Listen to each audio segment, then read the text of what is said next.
আসসালামু আলাইকুম। আজকের recipe Eid menu special beef biryani. তো চলুন শুরু করা যাক। প্রথমে আমি এখানে তেল দিব প্রায় হাফ কাপ। এরপর দিব আলুগুলো আমি লবণ দিয়ে মেখে নিয়েছি। এখন আমি আলুগুলি ভেজে নেব। তো আমি এখানে 5 থেকে 6টা আলু মাঝখান দিয়ে কেটে নিয়েছি, আর সামান্য একটু জর্দা কালার দিয়েছি। তো আলুগুলো আমি ভালোভাবে ভেজে নিব যাতে সুন্দরভাবে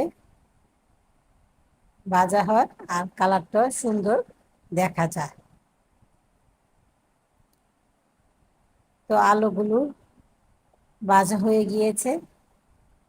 আমি এখন আলুগুলি নামিয়ে নিব।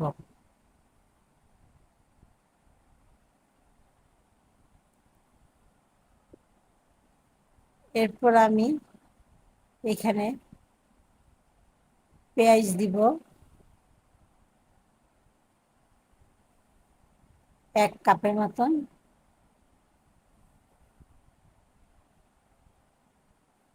তো পেঁয়াজ কুচিগুলি আমি বেরেস্তা করে নিব। তো হয়ে গেল পেঁয়াজ বেরেস্তা করা। তা আমি এখন উঠিয়ে একটা বাটি নিয়ে সাইডে রেখে দিব। পরে এটা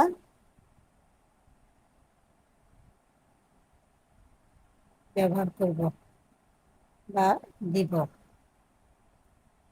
তো আমি এখান থেকে কিছু পেঁয়াজ উঠিয়ে নিচ্ছি। তার কিছু পেঁয়াজ আমি এখানে রেখে দিব। এরপর আমি এখানে দিব মাংসগুলি। মাংস এখানে আছে 1/2 কেজি। আর আমি এটা রাঁধুনি বিরিয়ানি প্যাকেট দিয়ে রান্না করব। আর দিব এখানে 2টা তেজপাতা, 3 টুকরা দারচিনি, 3 টুকরা লং, 3 টুকরা এলাচ আর দিব।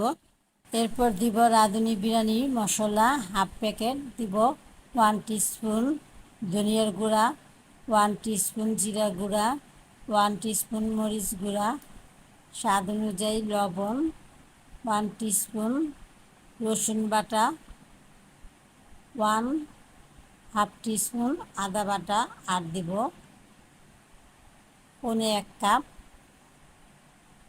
টক দই। এরপর আমি ভালোভাবে মিশিয়ে নিব। মিশিয়ে নিয়ে 4 থেকে 5টা কাঁচামরিচ দিয়ে ঢাকনা দিয়ে রান্না করব। এরপর আমি সমস্ত উপকরণ ভালোভাবে মিশিয়ে নিব। এরপর আমি 10 থেকে 12 মিনিটের জন্য চুলার আঁচ কমিয়ে দিয়ে রান্নাটা করে নিব। এরপর আমি মাংসটাকে আবারও ভালোভাবে মিশিয়ে নিব।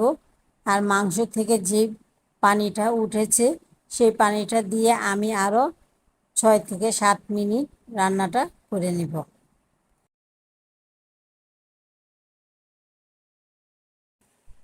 তো মাংসটা প্রায় সেদ্ধ হয়ে এসেছে। আমি এখন এখানে মাংসটাকে আবার ভালোভাবে মিশিয়ে নিয়ে পানি দিব। প্রায় 3 কাপের মতন পানি দিয়ে আমি মাংসটাকে সেদ্ধ করে নিব। আমি আরো আধা ঘন্টার জন্য মাংসটা রান্না করব। চুলার আঁচ বাড়িয়ে দিয়ে ঢাকনা দিয়ে।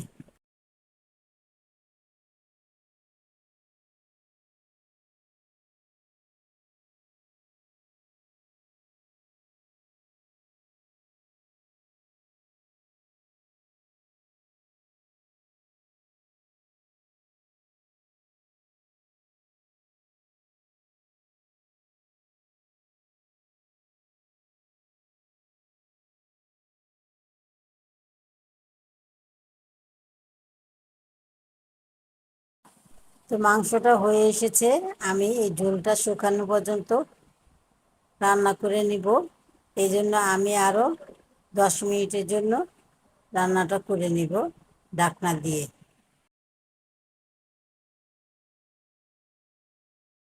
তো হয়ে গেল আমার বিরিয়ানির গরুর মাংসটা। আমি এখন নামিয়ে এক সাইডে রেখে দিব। এরপর আমি এখানে রাইসটা বসাবো। তো এখানে দিয়েছি 2 টেবিল স্পুন তেল, আর এখানে 3.25 কেজি চাল আছে। আর দিব স্বাদ অনুযায়ী লবণ। তেল আমি আর বেশি দেইনি এই কারণে, কারণ মাংসের মধ্যে তেল আছে, যে তেল আছে এই তেল দিয়েই আমাদের বিরিয়ানিটা রান্না হয়ে যাবে। এরপর আমি চালটাকে একটু ভালোভাবে ভেজে নিব। তো চালটা প্রায় ভাজা হয়ে এসেছে। আমি এখন এখানে পানি দিব। এরপর ফুটে ওঠা পর্যন্ত আমি ঢাকনা দিয়ে ঢেকে রান্নাটা করে নেব। পোলাওটা ফুটে উঠেছে, এখন আমি রান্না করা মাংসগুলি দিয়ে দিব, আর দিব সেই ভেজে রাখা আলুগুলি, আর দিব 25 থেকে 30টা কিশমিশ আর ভেজে রাখা বেরেস্তা। এরপর আমি সমস্ত উপকরণ ভালোভাবে মিশিয়ে নিব, যাতে চাল আর মাংস সমস্ত কিছু একসাথে মিশে যায়। তো মিশানো হওয়ার পর আমি এখানে দিব 5 থেকে 6টা কাঁচামরিচ দিয়ে আমি আবারও ভালোভাবে মিশিয়ে নিব। এরপর আমি বিরিয়ানিটাকে দমে রাখবো একটা তাওয়ার উপরে আধা ঘন্টার জন্য, চুলার আঁচ কমিয়ে দিয়ে। হয়ে গিয়েছে আমার বিফ বিরিয়ানি, আমি পরিবেশন করে নিয়েছি। যদি আপনাদের ভালো লাগে তাহলে ফেসবুকে ফলো, লাইক, শেয়ার আর ইউটিউবে সাবস্ক্রাইব। আল্লাহ হাফেজ।